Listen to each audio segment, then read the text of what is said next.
First batch of mainland drivers under the southbound travel for Guangdong vehicle scheme drive into the city today. Independent committee goes to Tai Po to inspect site of the deadly fire. And the Hong Kong Red Cross allocates the 400 million donations it received for fire victims.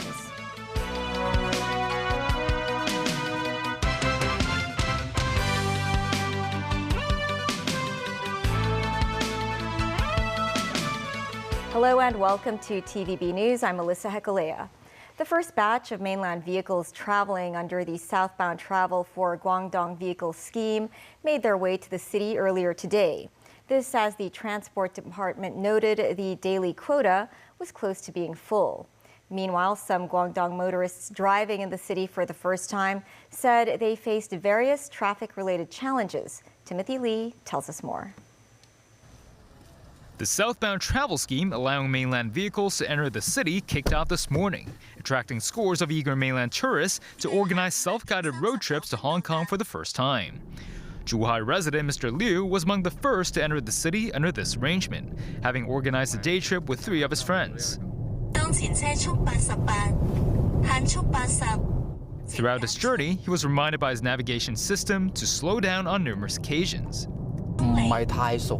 Liu said he's not familiar with Hong Kong's roads and would try to be more careful while driving. Hoping to try the city's delicacies on the first leg of his Hong Kong tour, Liu encountered heavier traffic when he reached Tai Kok Tsui. By the time he reached Yau Ma Tei, parking spots became impossible to find. It wasn't until 10 minutes later when he finally found a spot on Pitt Street. But using an octopus card proved harder than expected, with the mainland motorist saying he's more used to electronic payment methods using QR codes. After trying some local roast goose dishes, he took off to his second stop at Tsim Sha Tsui. This as the driver faced difficulties with the bustling urban center, which confused even his navigation system. Liu called his overall experience a positive one. According to the government's arrangements, a quota of 100 Guangdong vehicles are permitted to enter Hong Kong each day and remain for 3 consecutive days. Authorities expect applications to increase in time. Timothy Lee, TVB News. Members of the Independent Committee in relation to the Wang Fuk Court fire performed an inspection at the site of the blaze earlier today. Committee Chairman David Locke and fellow committee members, including Executive Council member Chan Kin-por and MTR non-executive chairman Rex Sa-young, were seen as part of the inspection team. Clad in white protective clothing and helmets, they were escorted by firefighters and police officers as they approached the scene. Sources said they entered the relatively unaffected Wang Chi house, as well as one of the charred buildings. The 3 departed from the site at around noon. Almost a month has passed since the deadly Tai Po fire. The Hong Kong Red Cross has received over $420 million in donations to help the victims. $240 million will be dedicated to cash assistance support, while $120 million will be saved for long-term support and recovery. Samantha Lee reports. Hong Kong Red Cross Relief Fund has now exceeded $420 million, with more than a half from corporate donations and the other half in public donations. The organization said 57% of the funds will be used as cash assistance. Over 2,000 designated octopus cards will be distributed, with each household receiving $6,000 in aid and co-resident foreign domestic helpers getting $3,000. We could create a special card we call Red Cross card. So we will reach out each family through the SWD, the one household per social worker mechanism. Then they can reach every single household, and then they got the card that have 6,000 in the card. We also approach the affected family by ourselves. So for example, we approach them that face-to-face, we will distribute cash for them. Apart from cash handouts, the Red Cross allocates $160 million to long-term community recovery projects. Of this amount, $70 million will be reserved to establish community service points to provide services, including first aid, mental health, and social inclusion. Not only the 1,900 households, but also the community. Any needs for mental health and psychological support, any needs for medical consultation, or even we have some special service for the vulnerable people. Let's say they need some case counseling follow-up, something like that. So that's why I think that we will take about 3 to 5 years to do the recovery plan to ensure that every single person, they really restore and their normal life. The Red Cross has pledged to make an independent financial audit report on disaster relief donations publicly available, ensuring that the public and donors are kept informed about the development. Samantha Lee, TVB News. The U.S. Federal Communications Commission has barred approvals of new types of drones and components made by Chinese drone giant DJI for import or sale in the country. DJI, Autel Robotics, and all other foreign-made drones have been added to Washington's so-called covered list of entities deemed to pose national security risk in unauthorized surveillance and sensitive data exfiltration. The designation does not prohibit the import, sale, or use of existing approved device models, nor will it impact any previously purchased drones. DJI, the world's largest drone maker, says it's disappointed by the FCC's decision. Beijing has voiced firm opposition to the discriminatory lists and blasted the U.S. for overstretching the concept of national security and unreasonably suppressing Chinese companies. A foreign ministry spokesman called for a fair, just, and non-discriminatory business environment. Sources say U.S. chipmaker NVIDIA will begin shipments of its H200 artificial intelligence chips to China by mid-February next year. The company plans to fulfill initial orders from existing stocks, a total of 5,000 to 10,000 chip modules, equivalent to about 40,000 to 80,000 H200 AI chips could be shipped before the Chinese New Year. People familiar with the matter said NVIDIA had notified Chinese clients it plans to boost production capacity and that orders for the new capacity could open in the second quarter of 2026. Yet the purchases are still contingent on Beijing's approval. Earlier this month, U.S. President Donald Trump greenlit NVIDIA's export of H200 chips to China, with the federal government collecting a 25% fee. Ukrainian President Volodymyr Zelensky said initial drafts of the U.S. peace proposal between Ukraine and Russia meet many of Kiev's demands, adding that neither side is likely to get everything it wants in talks on reaching a settlement. This as a car bomb killed a Russian general in Moscow on Monday, the third such killing of a senior military officer in just over a year. Investigators say Ukraine may be behind the attack. Tracy Furness has more. In talks with diplomats in Kyiv Monday, Ukrainian President Volodymyr Zelensky said that nearly 90% of Ukraine's demands have been incorporated into the draft agreement of the U.S. peace proposal. It looks quite solid at this stage, Zelensky said. There are some things we are probably not ready for, and I'm sure there are things the Russians are not ready for either, he added. U.S. President Donald Trump has for months been pushing for a peace agreement, but negotiations have run into sharply conflicting demands from Moscow and Kyiv. In his nightly address Monday, Zelensky told the nation there was constructive engagement with the American side. He also addressed the EU's decision to grant Ukraine 90 billion euros for 2 years, calling it the key result of December, adding Europe has taken a positive decision. This as a Russian general was killed in Moscow Monday morning after an explosive device detonated underneath his car. Investigators are pursuing numerous lines of inquiry regarding the murder, but suspect Ukraine could be behind the attack, the third such killing of a senior military officer in a year. Lieutenant General Vanil Savarov, head of the Operational Training Directorate of the Russian Armed Forces General Staff, died from his injuries. Kremlin spokesman Dmitry Peskov said that President Vladimir Putin had been informed of the killing. The Defense Ministry said that Savarov had previously fought in Chechnya and taken part in Moscow's military campaign in Syria. Tracy Furness, TVB News. Still ahead, Donald Trump wants to build giant battleships to create a golden fleet. And top tech official explains why another major center for technology in Hong Kong is needed.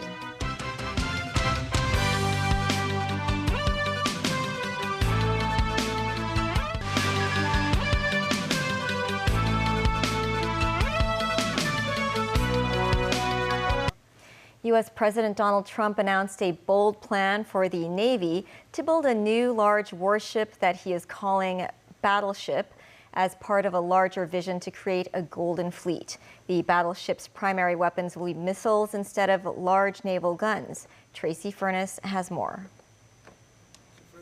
During an announcement at his Mar-a-Lago resort in Florida, Trump unveiled a new so-called Trump-class battleship he says will be the fastest, the biggest, and 100 times more powerful than any other battleship ever built.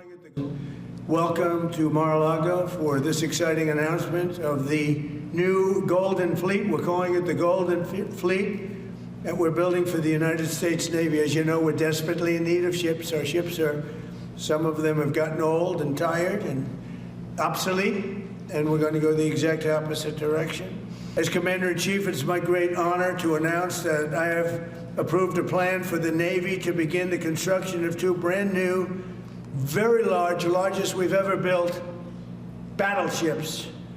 You know, you used to build the Iowa, the Missouri, the Wisconsin, the Alabama, many others. We had big battleships. These are bigger, but they will have 100 times they'll be 100 times the force, the power, and there's never been anything like these ships. These have been under design consideration for a long time.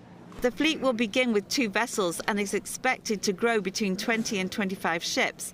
Trump has previously criticized the appearance of U.S. warships and said he was personally involved in the new designs. Some U.S. officials have warned that a failure to build new battleships in recent years has handed an advantage to economic and military rival China.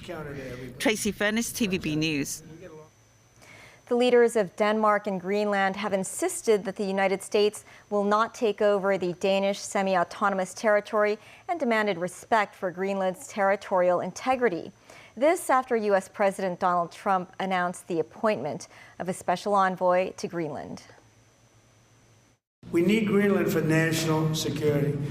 And if you take a look at Greenland, you look up and down the coast, you have Russian and Chinese ships all over the place. We need it for national security. We have to have it.